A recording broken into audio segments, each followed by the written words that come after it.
Welcome to FUNC YOU UP, the podcast that gives you the best of functional medicine, nutrition, and wellness in 8 minutes or less.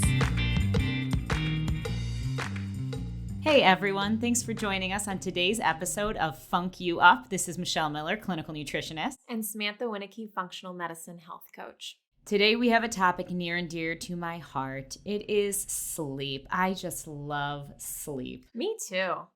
It's actually a beautiful thing, and we are in New York City, with a city that never sleeps, but we know the country is not sleeping. And in fact, since the invention of the light bulb, most of us aren't getting enough Z's each night that we should be, and it's so critical to our health.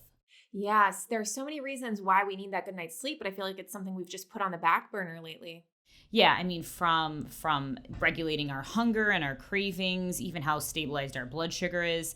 I mean, we even know now that sleep can be influencing our hormonal changes throughout the body. I mean, we certainly know our mood can be more stable, our memory's improved.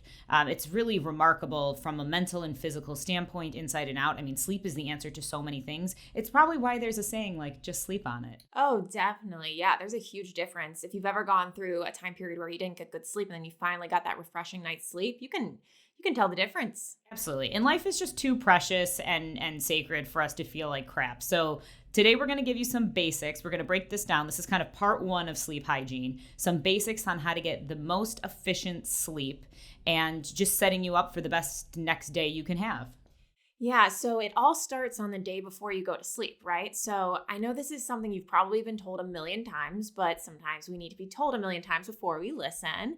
We need to stop having things like caffeine and alcohol before bed. I suggest stopping caffeine by noon. Some people are fine by stopping by 2 p.m. It's something you want to monitor, though, see if there's a difference in your sleep. Absolutely. I think, there's a difference in how people metabolize caffeine. And so if you know you are someone that is still feeling a little wound up around 8 p.m., you really need to start pulling back the time how late in the day you're having that caffeine. One of my favorite things to do with clients is to do a sleep tracker. So if anyone wants me to send that to them, I will. And that way you can actually track all of your habits throughout the day and see how it is impacting your sleep. I love that. Another thing that I like to make sure that people are doing is eating heavy meals before bed. I know it's so hard because so many people don't get home from work until late and then they eat a meal and they go to sleep. But your food, if it's still digesting, maybe like you want to have dinner like 3 hours before bed if it's possible. Yeah, I think that's a big issue that we see, especially as people are eating dinner so late in the day. I mean, not too many people are having dinner around 5:30 anymore. And I think it's also because our bedtime is getting pushed up later as well. But yeah, I mean, the idea is that when you're sleeping, you're healing, you're detoxing, you're resting, you're recovering. If you're still digesting, your body can't do those other tasks as efficiently. Yeah, and then exercise. Yeah, so it's interesting. Exercise some people feel like it can tire them out, and that might be true from a muscular skeletal standpoint. You might feel, your muscles are fatigued after a workout, but it can also secrete a hormone called cortisol, which the issue is melatonin. That's the hormone that's secreted at night when you're starting to get drowsy and ready to fall asleep. Cortisol inhibits melatonin. So if you're producing more cortisol at night, you're decreasing your melatonin. It could be harder to fall asleep or stay asleep. That's a great segue. I would love to talk about melatonin a little bit. Yeah, so I mean, we get this question all the time, right? It's a supplement that a lot of people take for sleep. It's pretty popular. You can find it just about anywhere. And it is important to know that your body does naturally produce this. So the concern is if you start taking high doses of melatonin on a regular basis, will your body start to decrease its natural production? In which case you start to develop almost a tolerance to it, and you're going to need more and more over time. If we recommend melatonin with our clients, it's typically because they're traveling, they're changing time zones. Maybe they're used to working a night shift, they're switching to a day shift or vice versa. So you can use melatonin in your favor then, but we really don't like to go above 3 milligrams. Once in a while, especially Sam works with a lot of our clients on sleep maintenance and sleep efficiency. Sometimes we'll use different combinations of herbal or supplement products, but those probably only have 1 or 2 grams of melatonin in them, and then that's combined with other products as well. Yeah, never more than 3 milligrams, I would say, for sure. And then did you have anything else to say about that? No, I mean, I think there's so many supplements out on the market right now that are advertising towards sleep. And I think that's just something to be careful of, is so many of them will have melatonin blended into it. So it really is important to just turn that bottle over and look at the ingredients and just see how many milligrams of melatonin's in there. Yeah, and then what else suppresses melatonin can be blue light exposure. Ooh, that's everywhere. Yeah, have you guys seen any of those people with those amber colored glasses running around? I've seen like red lights more. I've seen the amber glasses. I think blue light glasses are actually becoming more popular because we're all sitting in front of our phones, our iPads, our TVs, our computers. That screen time is like overwhelming right now. Yeah, so the idea is that when you're exposed to all of that blue light, it'll suppress your melatonin levels. And so these glasses basically are kind of making it so that you're protected against that blue light. And the idea is you start wearing them a couple of hours before bed.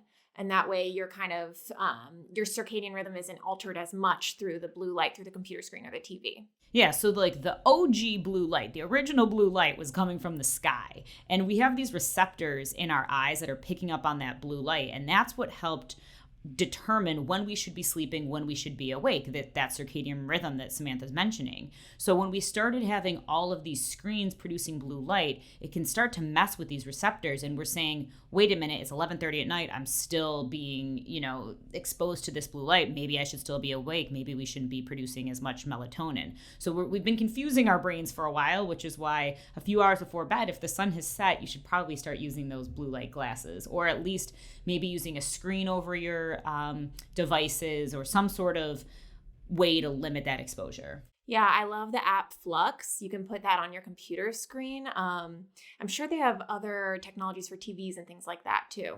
We'll have to look that up. Very cool. You know what that reminds me of though, is how important sleep is early in the night too, because you're talking about us pushing out our bedtimes, but isn't the sleep earlier in the night around like 11 p.m.?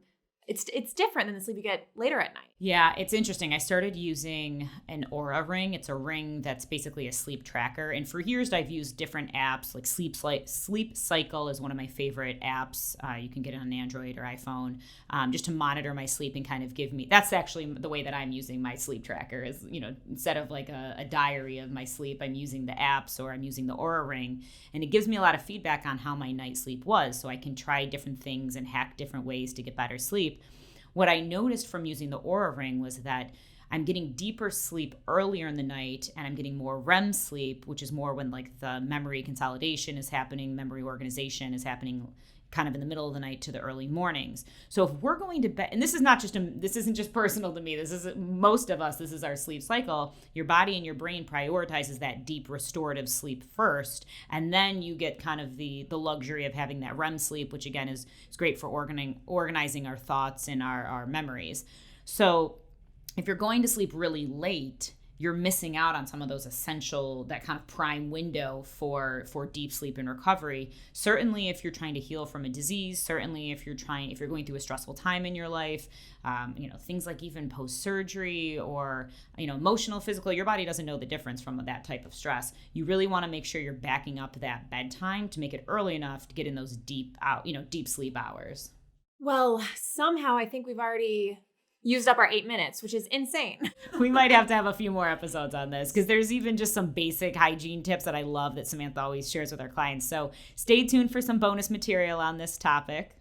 We'll talk to you guys later, and feel free to reach out to us if you have additional questions. You can reach us at Physio Logic NYC on Instagram. Take care. Bye. You've been listening to Funk You Up. Be sure to like, review, and subscribe for more daily tips on living well.